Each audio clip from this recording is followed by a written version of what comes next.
essa semana eu pedindo para o Espírito Santo me conduzir no que Ele desejava nos entregar nessa noite. Ele me entregou uma palavra que o tema é como ter o coração em chamas. Muitas vezes na nossa vida nós acabamos nos perdendo, ou até mesmo a chama que ardia dentro de nós muitas vezes diminuindo. E que essa noite você não saia daqui como você entrou. Se você entrou aqui nessa noite com o coração aflito, talvez angustiado, talvez você olhe no seu lado aí e simplesmente a cadeira está vazia, porque muitos jovens não estão aqui, mas o Espírito Santo trouxe você aqui nessa noite, porque não era sobre eles, não era para eles a palavra, e sim é para você nessa noite. Então, que você possa abrir os seus ouvidos, que você possa dobrar sua atenção, e não deixe que o inimigo tente, de alguma forma, te distrair nessa noite. Amém? Abra suas Bíblias em Daniel capítulo 3. Em Daniel capítulo 3, nós temos uma história muito conhecida. A história de 3 jovens. Essa história a gente sempre ouviu ela, e algo que nos chama muita atenção é a coragem desses 3 jovens na palavra de Deus. Daniel capítulo 3, a partir do verso 3. Diz o seguinte: todas essas autoridades vieram e ficaram diante da estatura que o rei Nabucodonosor havia levantado. Então o arauto gritou: povos de todas as raças, nações e línguas, ouçam a ordem do rei. Quando ouvirem o som da trombeta, da flauta, da citara, da lira, da harpa, do pífaro e de outros instrumentos musicais, prostrem-se no chão para adorar a estátua de ouro levantada pelo rei Nabucodonosor. Quem não obedecer será lançado de imediato na fornalha ardente. Nós vamos falar sobre essa chama e o porquê esses 3 jovens não se queimaram dentro dessa sarça. E algo que nos chama muita atenção e que Deus nos pode nos mostrar é que esses 3 jovens eram jovens diferentes. Esses 3 jovens, eles não participavam daquele povo. Eles estavam na Babilônia. Só que eles foram trazidos como escravos da terra onde eles nasceram. Mudaram a sua identidade, os nomes que eles eram chamados, e eles estavam distantes de casa. E eles poderiam fazer de tudo. Simplesmente não tinha ninguém olhando. Simplesmente não tinha quem falar que eles estavam fazendo alguma coisa errada, porque não tinha olhos olhando ele, que eram da terra deles. Só que aqueles 3 jovens se manteram o tempo todo firmes, porque eles sabiam o que eles carregavam e as palavras que eles carregavam dentro deles. E é sobre essa chama que eles carregavam. E um dos motivos porque Ananias, Misael e Azarias não foi queimado naquela fornalha é porque quando nós colocamos fogo em uma brasa, não tem como queimar ela mais, porque já tem fogo ali. Então é essa chama que eles carregavam. Era através dessa chama que era conduzido o caráter deles e era conduzido a mentalidade deles, de quem eles eram em Cristo. Algo que nós vamos aprender hoje são 5 passos. 5 passos que fazem com que temos corações em chamas. 5 passos que nós vamos entender como nós podemos mergulhar mais nessa presença.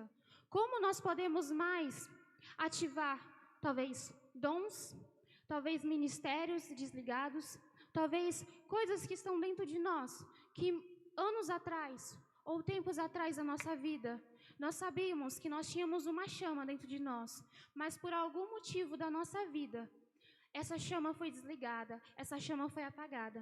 E que nessa noite, a nossa chama possa ser reacendida novamente, em nome de Jesus. Um dos primeiros pontos que nós vamos entender é sobre santidade ao Senhor. O primeiro passo é santidade ao Senhor. Daniel e esses 3 meninos, eles foram levados para a Babilônia como servos, como escravos, e eles tinham uma missão. Eles foram escolhidos a dedo pelo rei, porque eles se destacavam. Eles tinham uma inteligência extraordinária, eles tinham uma mentalidade extraordinária se comparado a outros jovens da mesma idade deles. Só que algo que nós podemos entender e saber sobre a Babilônia, que a Babilônia era um lugar totalmente diferente aos princípios que aqueles jovens foram conduzidos e ensinados durante a vida deles. Na Babilônia, era um lugar onde existia um império muito grande, onde existia um território muito grande, o paganismo de uma forma muito grande e, além disso, o satanismo. Em Daniel, capítulo 1, verso 8, a gente pode voltar aqui na Bíblia e ver no começo da história de Daniel, que no capítulo 8, quando ele já estava na Babilônia, algo nos chama muita atenção no versículo 8, capítulo 1, versículo 8, que diz o seguinte: Daniel, porém, decidiu não se contaminar com a comida e o vinho que o rei lhes tinha dado. Pediu permissão ao chefe dos oficiais para não comer esses alimentos, a fim de não se contaminar. A gente pode ver aqui que esses jovens foram chamados para comer de um banquete real. E algo que a gente pode ver que quem que nega um banquete real? A gente pode imaginar quantas iguarias e quantas coisas tão finas que tinha nesse banquete que poderia fascinar os olhos. A melhor carne, os melhores legumes, as melhores frutas, tudo de melhor que poderia se imaginar, porque era simplesmente um rei, né? Era um banquete do rei, então era um banquete real. E mesmo com esse banquete que poderia fascinar os olhos, mesmo em meio a esse império tão rico, esses homens não decidiram se contaminar, mesmo longe de casa. E a gente pode entender que não foi a comida que eles estavam negando, e sim eles estavam negando se contaminar pelo um sistema que era posto sobre eles. Um sistema totalmente contra os princípios de Deus. Então, não existe uma igreja em que existe a chama acesa sem a santidade. Só existe uma vida com santidade. Não existe uma graça rasa, uma graça de um evangelho que muitos pregam sobre o evangelho raso, que muitas vezes vem com mentiras, falando que se você não precisa fazer isso, você não precisa viver em santidade, porque mesmo assim você pode continuar queimando por Deus. Mas isso é uma mentira que o diabo muitas vezes coloca até mesmo nos nossos corações. Um exemplo disso é se eu chegasse aqui para vocês e falasse assim: nossa, eu amo muito o Alisson, só que eu tenho 3 amantes. Tá repreendido. É um exemplo. Então, não existe falar 2 coisas totalmente ao contrárias. Se eu digo que eu amo muito, eu não vou ter olhos para outra pessoa.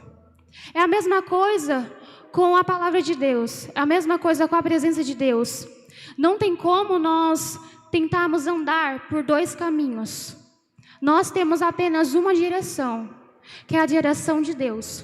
Não tem como nós queremos ficar em cima do muro, para um lado ou para o outro. Vivemos em santidade, mas às vezes nós queremos também não viver em santidade.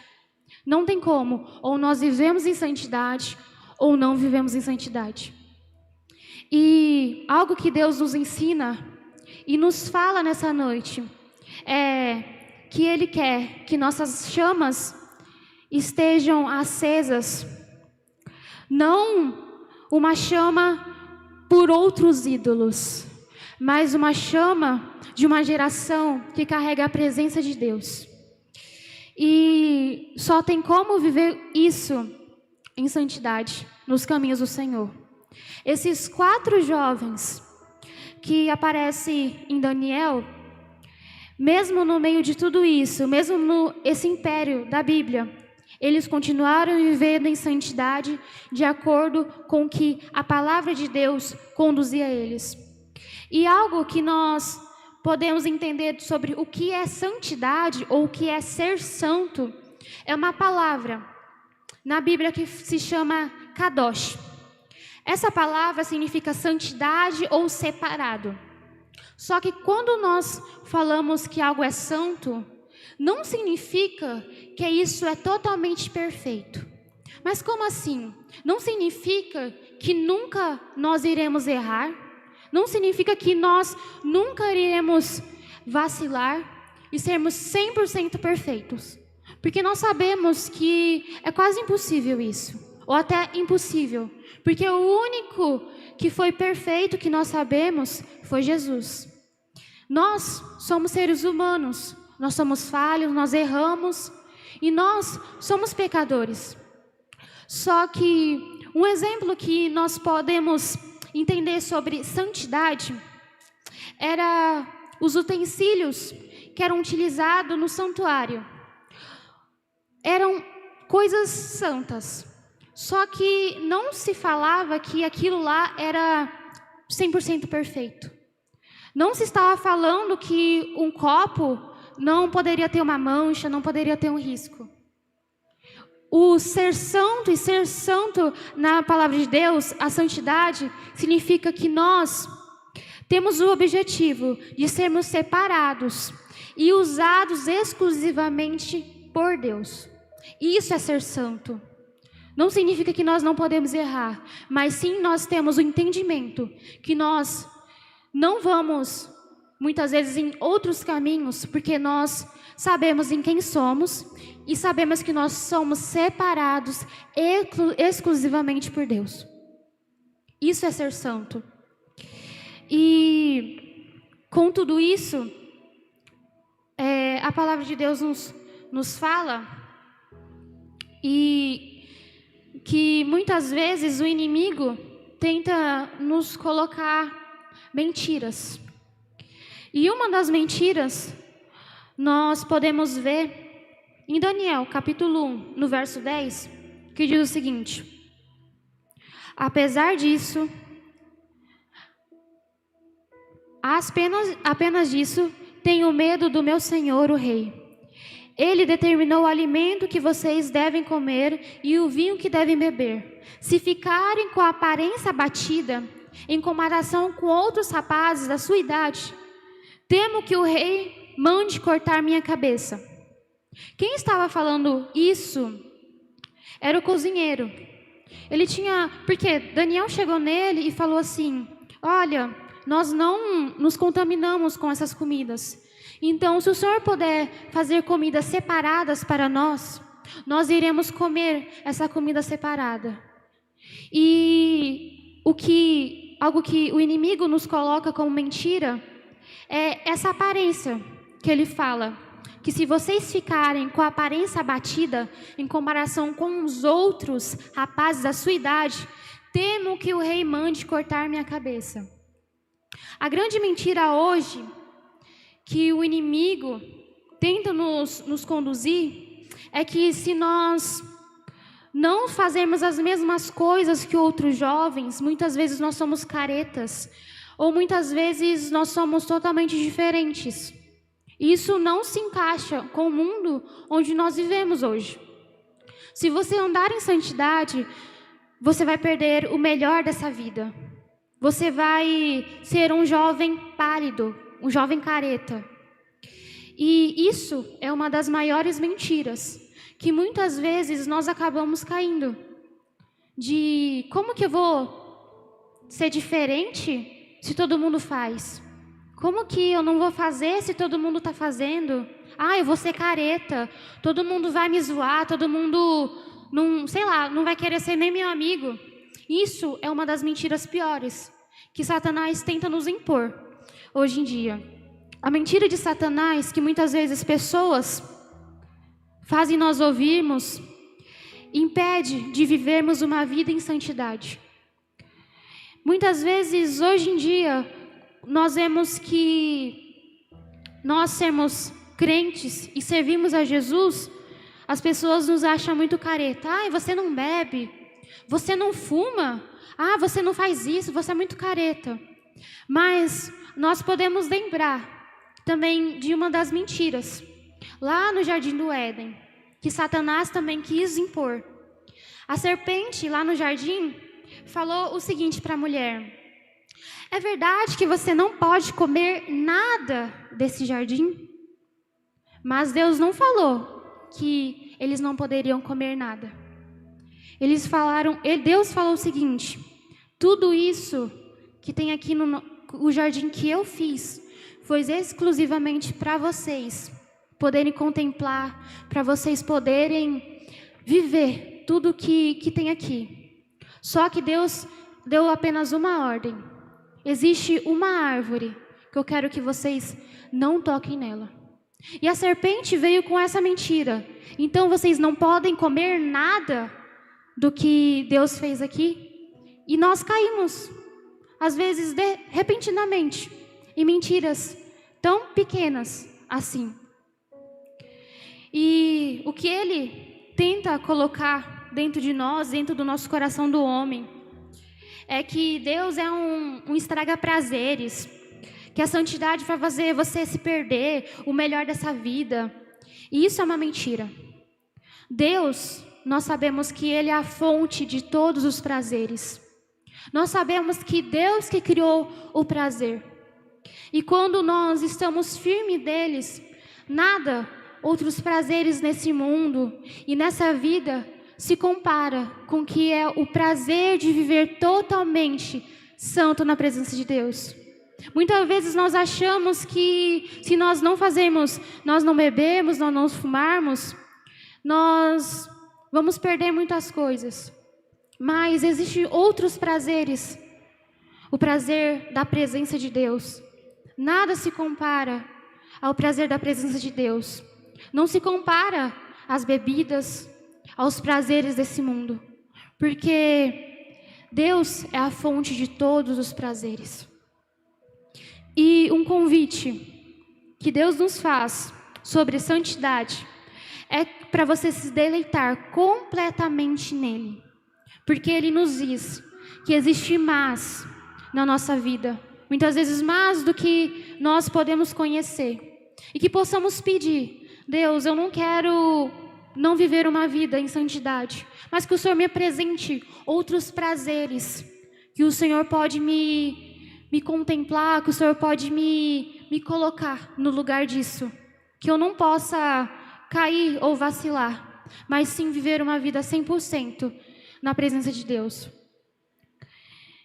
E algo que nós não podemos nos esquecer sobre santidade, que santidade não é alienação. Santidade é ser separado para uso exclusivo de Deus. Já alienação é viver nesse mundo como se não estivesse nesse mundo.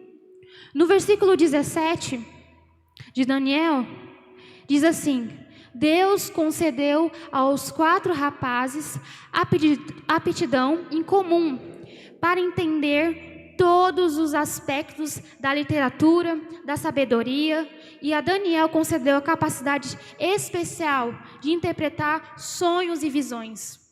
Deus deu inteligência para eles para entender a cultura da Babilônia.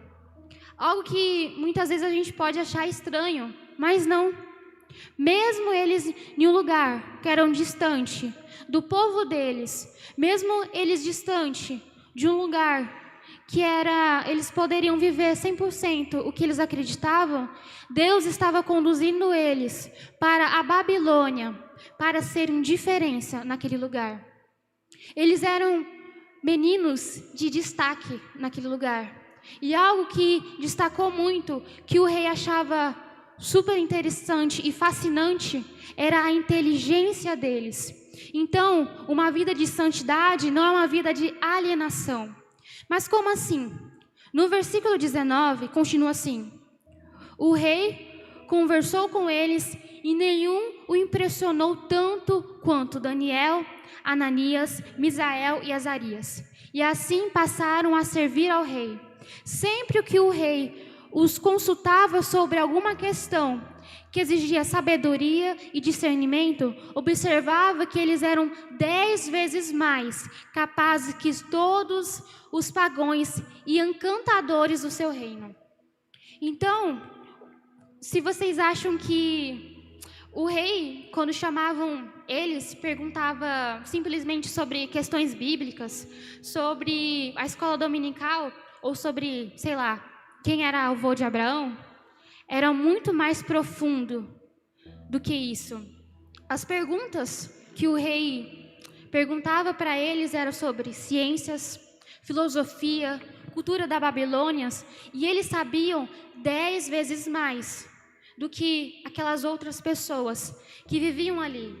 E isso destacava. Ou seja, nós não podemos querer viver uma vida na presença de Deus e simplesmente largar o resto da nossa vida.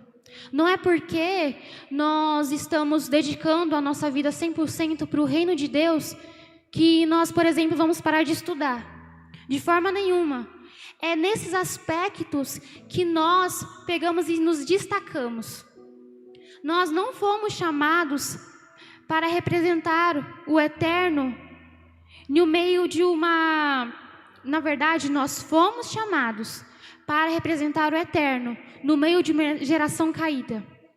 Nós devemos saber de muitas coisas, porque somos a geração que vai carregar essa palavra de Deus.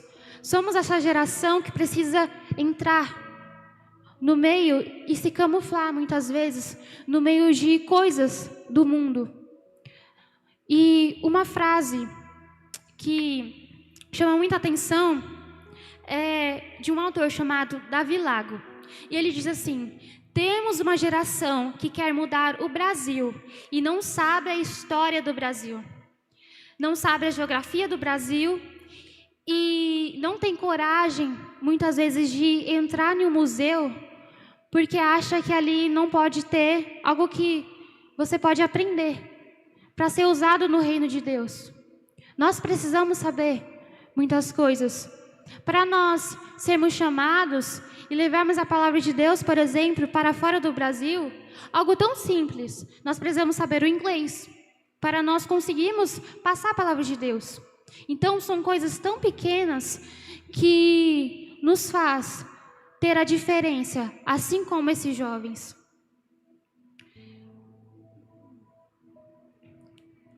Então, o segundo ponto que nós podemos aprender: não se dobrar para os ídolos da nossa geração. Esse é um ponto muito forte, porque muitas vezes nós acabamos tendo os ídolos que nós adoramos dentro da nossa casa, ou até mesmo no nosso dia a dia, e nós nem percebemos.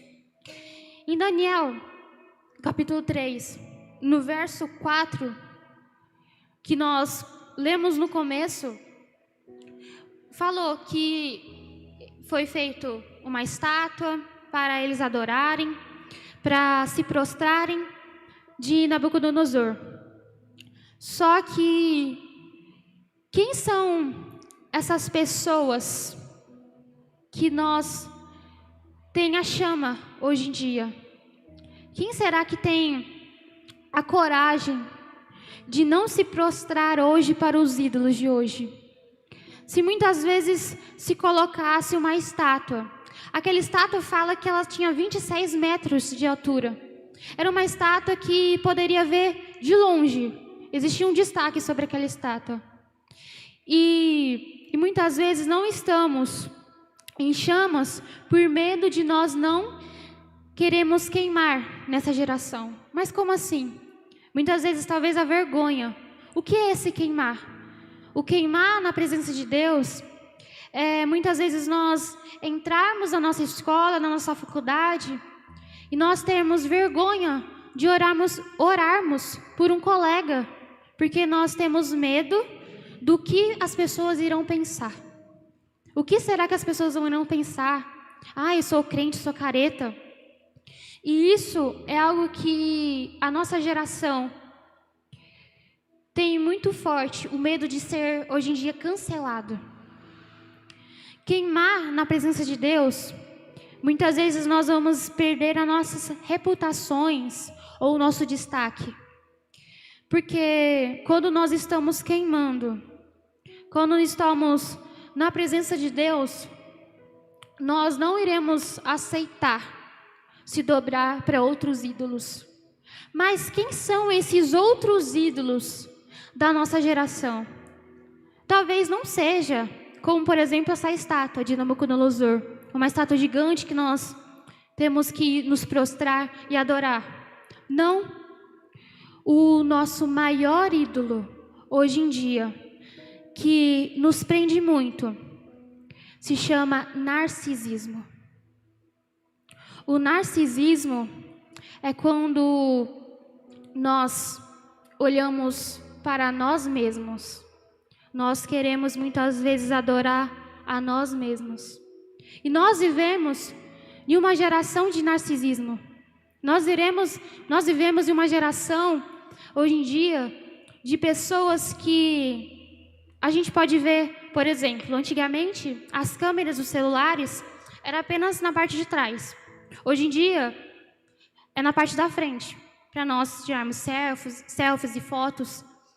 Nós temos, por exemplo, uma página que nós colocamos fotos de nós mesmos, para outras pessoas curtirem e comentarem sobre nós mesmos.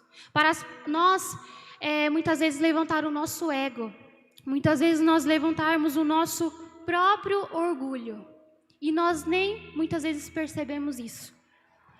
E quantas vezes nós também trazemos isso para dentro da igreja?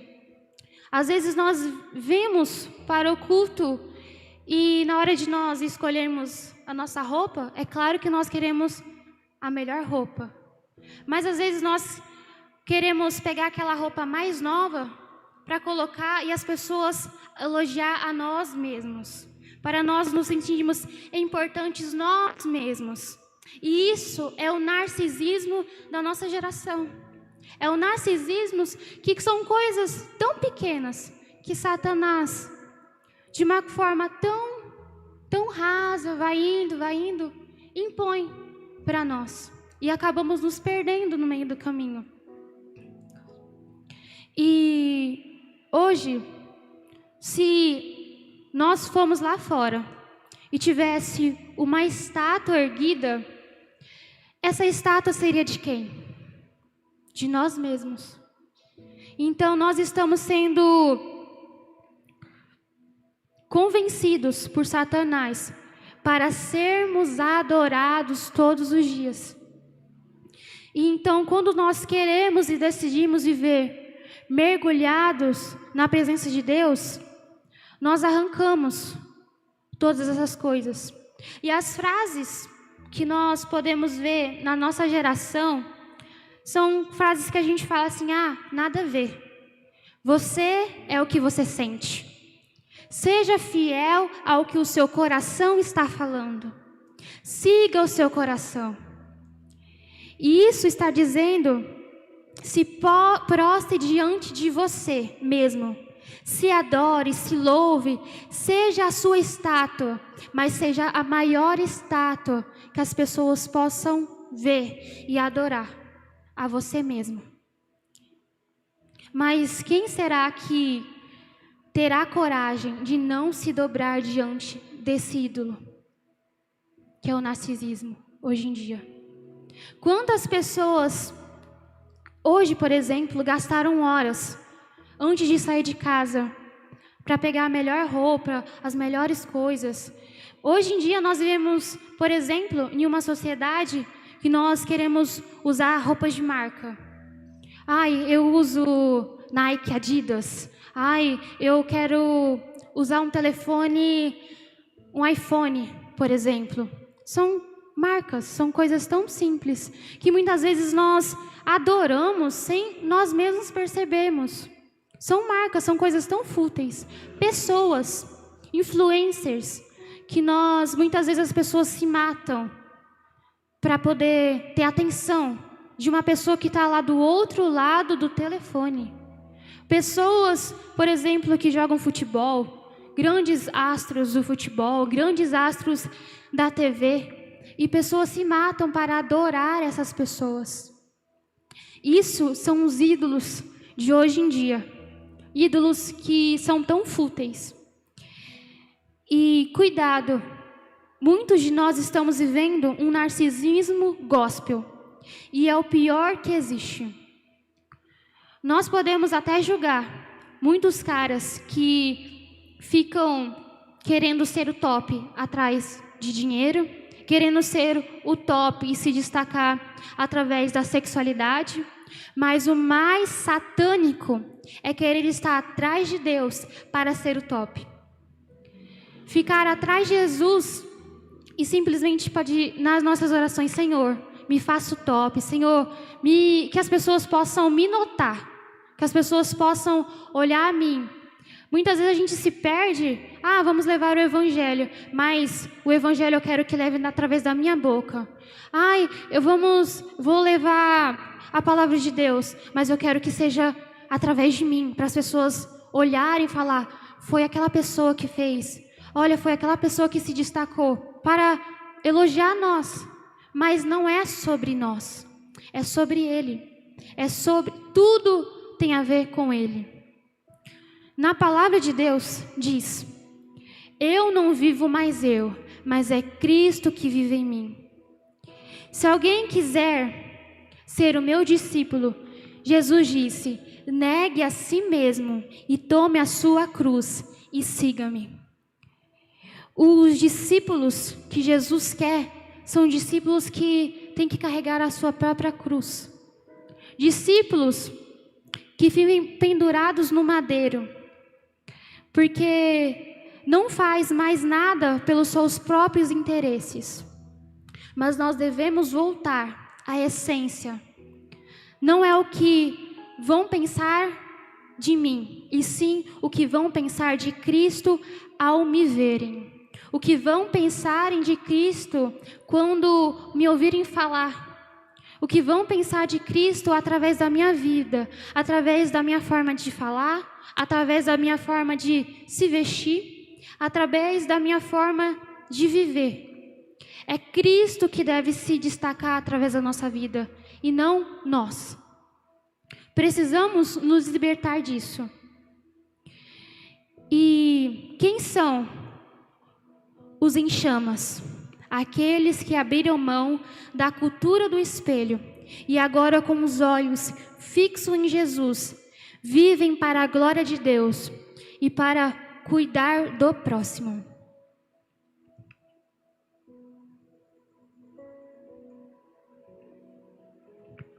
Terceiro ponto: como ser alguém em chamas? Continuando em Daniel capítulo 3, no versículo 12, diz o seguinte: alguns judeus, Sadraque, Mesaque e Abidnego, que o rei encarregou da província da Babilônia, não lhes dão atenção, ó rei.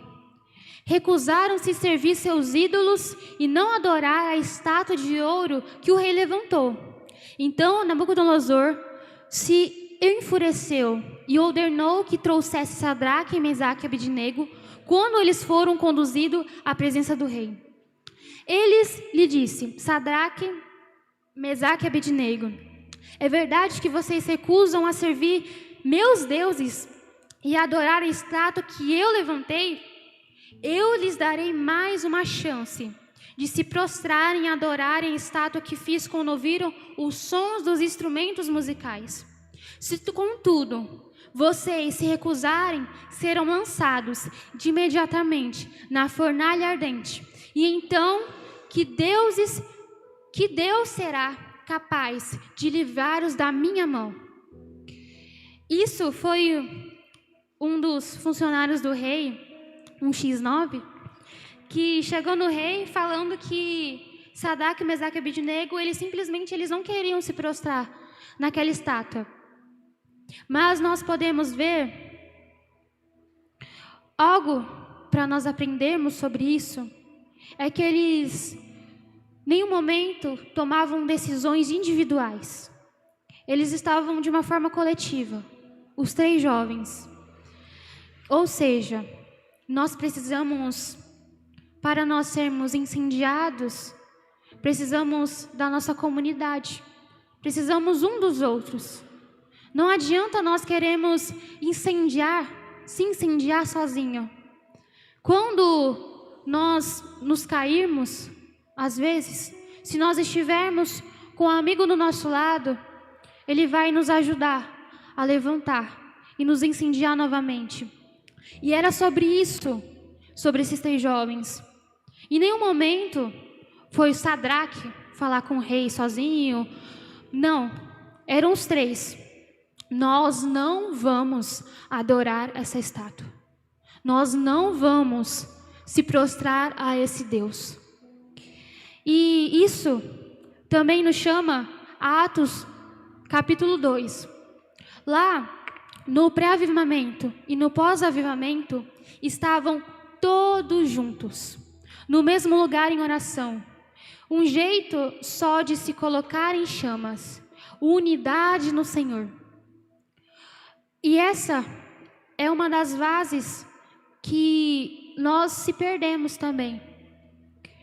Porque o inimigo quer tanto nos dividir, que ele tenta nos colocar mentira, que ele é capaz até de colocar dúvidas sobre a salvação. Se nós, por exemplo, falarmos sobre salvação, o inimigo é capaz de colocarmos uma dúvida. Mas é salvo sempre ou de vez em quando? Mas é salvo para sempre? Essa salvação, a gente salva uma vez ou depois a gente tem que se salvar novamente? São dúvidas e coisas que o inimigo tenta nos roubar. Mas se nós permanecermos juntos, nós podemos viver uma vida em chamas.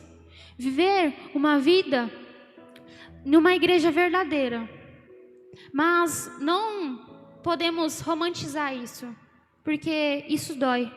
Na palavra de Deus, fala que o ferro afia o outro ferro. E essa afiação, quando nós vemos, sai muitas vezes aquelas faíscas.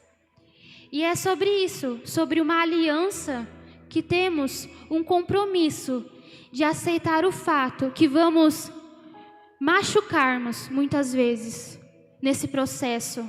Nós vamos muitas vezes nesse processo ficarmos chateados uns com os outros. Mas faz parte desse processo. Os discípulos eram grupos de pecadores. E quando eles entenderam que eles eram totalmente diferentes, e eles tinham uma única coisa em comum, que era o fato de Cristo estar neles, eles conseguiram entender o que era permanecer em comunhão uns com os outros. Porque não é sobre nós virmos só em um culto, não é só nós falarmos com o nosso amigo, ou a pessoa que nós conhecemos, oi, tchau, tchau. Não, é sobre um relacionamento profundo. É sobre um relacionamento que, assim como esses 3 jovens, que quando eles estavam juntos, se um deles tentasse cair, o outro ia ajudar ele a levantar. Então nós temos que muitas vezes pegarmos um amigo nosso e abrir o nosso coração para Ele sobre coisas e situações que nós estamos passando. Porque um ferro afia o outro ferro. E é só nisso, e essa é a verdadeira comunhão. Vivermos profundos sobre o que é ser igreja, o que é ser o corpo de Cristo. O quarto ponto, fé verdadeira. No versículo 15, diz o seguinte: eu lhes darei mais uma chance de se prostrarem e adorarem a estátua que fiz quando ouvirem o som dos instrumentos musicais. Se, contudo, vocês se recusarem, serão lançados de imediato na fornalha ardente. E então, que Deus será capaz de livrar-nos da minha mão? O que nós tínhamos acabado de ler. Mas, continuando, Sadraque, Mesaque e Abednego responderam: ó Nabucodonosor, não precisamos nos defender diante do rei. Se formos lançados na fornalha ardente, o Deus a quem servimos pode nos salvar. Sim, Ele pode nos livrar das suas mãos, ó rei. Mas, ainda que Ele não nos livre, queremos deixar claro, ó rei, que jamais serviremos seus deuses ou adoraremos a estátua de ouro que o rei levantou. Algo que nós podemos ver sob destaque é falar: se Deus nos livrarmos, mas se Deus não nos livrarmos, continuaremos mesmo assim fiéis ao que nós acreditamos e o que nos confiamos. E isso é nós acreditarmos que mesmo nos nossos dias ruins, se Deus não fazer na nossa vida, Ele continua sendo Deus. Se nós pedirmos algo para Deus e Ele não fazer, Ele continua sendo bom e Ele continua sendo Deus nas nossas vidas. E nós sabemos que Ele é capaz de nos livrarmos de todas as coisas. Se você tem algo no seu coração, algo que você tem pedido a Deus, muito, Deus, me livre disso. Mas quando nós entendemos e colocamos a nossa fé verdadeiramente em Deus, nós entendemos que mesmo se Ele não nos livrarmos, Ele ainda continuará sendo Deus. Se Ele não nos livrarmos da doença, Ele continuará sendo bom e continuará sendo Deus. Se Ele não nos livrarmos, muitas vezes, da provação, Ele continuará sendo bom e continuará sendo Deus. Essa é uma fé convicta de quem é Deus. Uma fé que mesmo quando tudo parece estar dando errado, quando tudo parece estar negativo, nós estamos confiando em um Deus que é capaz, sim, de fazer todas as coisas. Mas se Ele não fazer, Ele continua sendo bom e Ele continua sendo Deus. E a fé falsa é nós colocarmos Deus como o nosso servo, como nós colocarmos Deus como se estivesse colocando em uma coleira sobre nós, sobre Ele fazer todas as nossas vontades, sobre Ele fazer todas as coisas que nós pedimos. Ainda que o mundo nos rejeite, nós não vamos dobrar aos ídolos que temos hoje em dia. Isso é fé. Fé que quer, muitas vezes, não vivermos uma fé de barganha com Deus. Deus, eu quero isso, se o Senhor me der, eu vou cumprir o que o Senhor está me pedindo. Não é sobre isso. Uma das mentiras de Satanás que ele tenta nos impor é Mateus capítulo 4, verso 9, que diz assim: eu lhes darei tudo isso.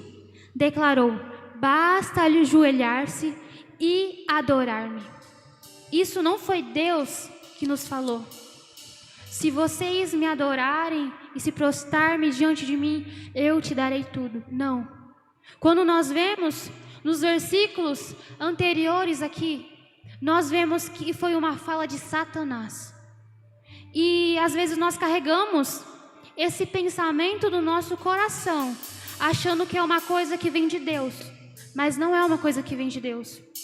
Então, cuidado com a cultura que Satanás tenta nos colocar e tenta nos impor. Cuidado com uma cultura que tenta nos afastar de Deus e muitas vezes olharmos para coisas tão pequenas e tão fúteis que o Satanás tenta nos impor para afastar da presença de Deus e para afastar dessa chama que nós só podemos encontrar na presença de Deus.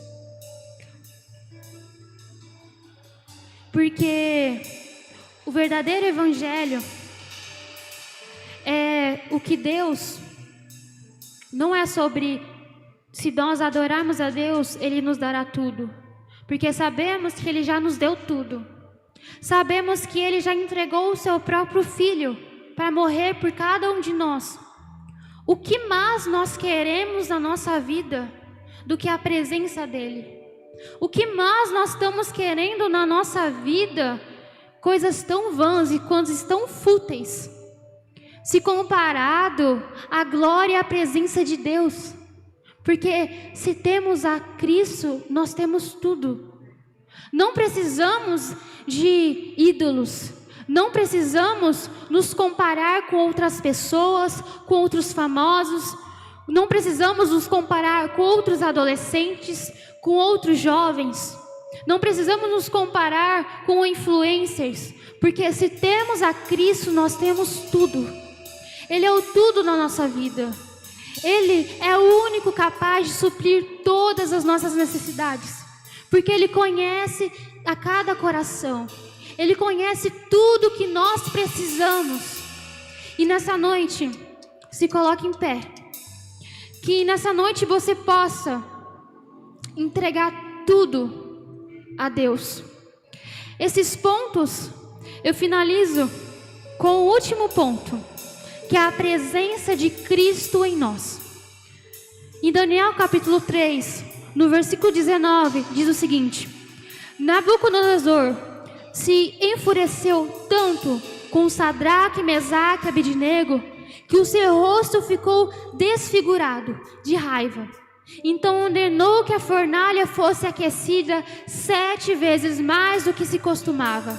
Deu ordens também para alguns dos homens mais fortes de seus exércitos, para amarrarem Sadraque, Mesaque e Abednego e o lançarem na fornalha ardente. Eles o ameaçaram e o lançaram na fornalha inteiramente vestidos, com túnicas, turbantes, mantos e outras roupas. E em uma vez que o rei, que sua ira, havia exigido um fogo tão quente na fornalha, as chamas mataram os soldados que jogaram os 3 lá dentro.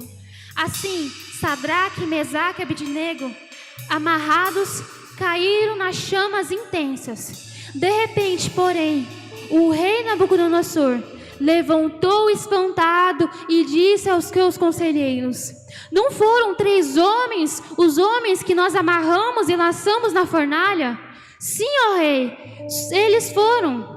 Olhem, disse Nabucodonosor, vejo 4 homens desamarrados andando no meio do fogo, sem se queimarem. E o 4º homem se parece com um filho de deuses. Então Nabucodonosor se aproximou e o chamou e pôde ir perto da porta da fornalha ardente e deu um grito: Sadraque, Mesaque e Abednego, servo do Deus Altíssimo, saiam, venham aqui. E Sadraque, Mesaque e Abednego saíram no meio do fogo. Lá nós podemos ver que o próprio Cristo se fazia presente naquela fornalha. Nós podemos ver que o próprio Cristo entrou no meio do fogo e não deixou os seus filhos sozinhos. Ele não deixou eles se queimarem.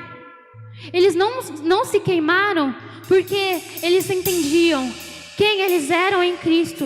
Eles entendiam o que eles carregavam. Eles entendiam que para ser mais cheio da presença de Deus, nós precisamos estar em comunhão diária com aquele que tem os olhos cheios de uma chama que não se apaga, uma chama que incendeia os nossos corações. É esse mesmo Deus que estava no meio daquelas chamas com Sadraque, Mesaque e Abednego, que Ele nos chama todos os dias por uma comunhão diária. Ele nos chama todos os dias para vivermos uma vida de santidade com Ele, porque sabemos que nada desse mundo é comparado com a glória da sua presença.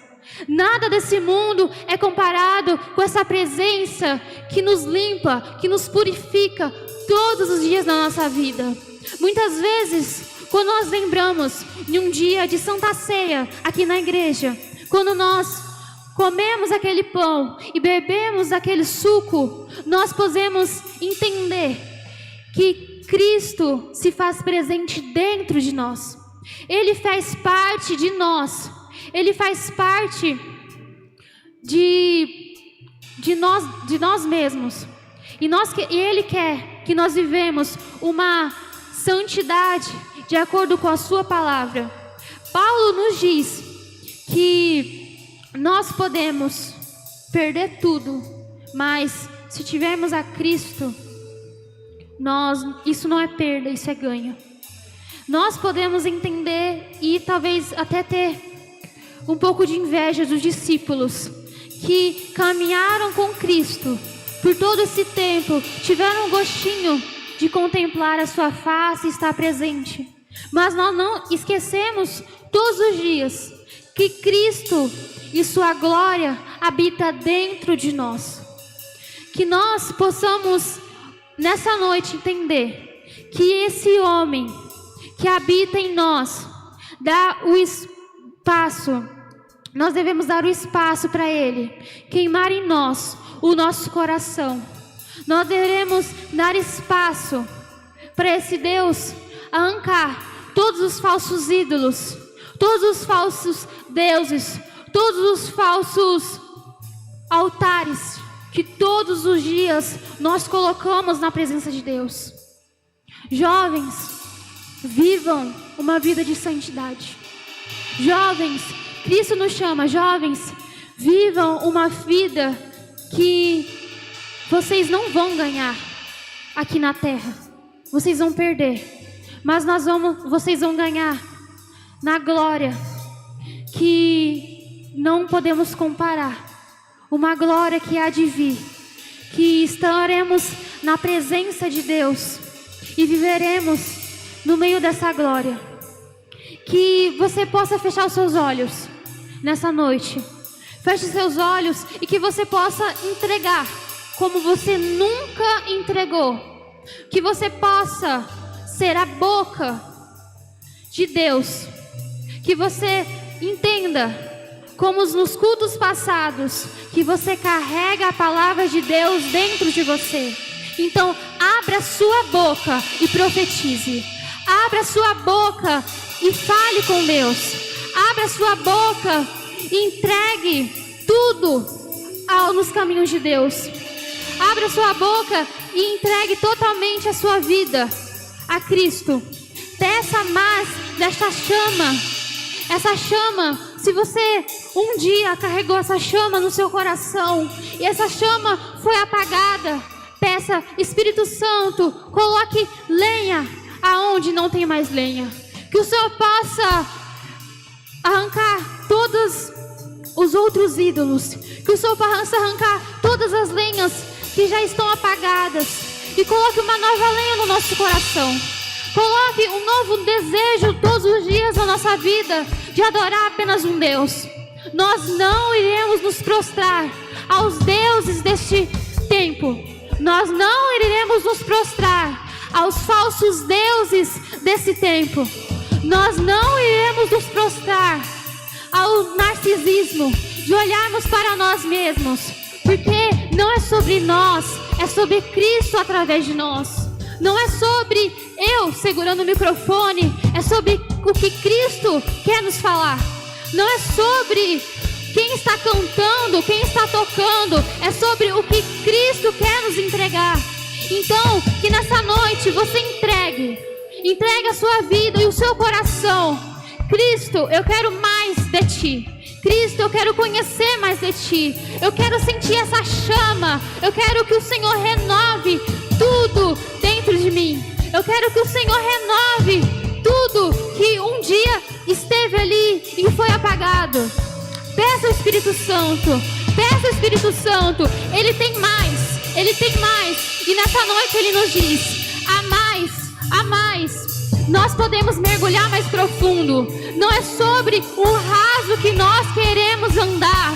Não é sobre as águas estarem no nosso tornozelo. Não é sobre as águas estarem na nossa cintura. Porque Ele nos diz, Ele tem mais. Ele quer uma profundidade maior. Ele quer uma profundidade que nós acabamos perdendo o controle de nossas vidas. Não é sobre nós, é sobre Cristo. E que você saia com isso no seu coração nessa noite. Então, entregue tudo nas mãos de Deus nessa noite. Entregue e confie nele, que Ele pode fazer. Ele é capaz de fazer todas as coisas. Se você tem pedido algo a Deus, que não seja sobre você, mas Deus, que a Tua presença nunca saia de mim. Deus, que a Tua presença continue todos os dias no meu caminhar, na minha juventude. Que eu não olhe para os deuses desse mundo, que eu olhe verdadeiramente para a Tua face. Então, entregue tudo a Deus nessa noite. Peça a Ele, abra a tua boca, jovem, profetize, fale com Deus. Não é sobre a pessoa que está no seu lado, não é sobre os jovens que não estão aqui, é sobre você, é sobre o que Deus quer fazer através de você. Mas para fazer através de você, Ele tem que te dar uma nova chave. Para fazer através de você, Ele tem que te dar um novo vinho no seu odre. Então entregue tudo nas mãos de Deus.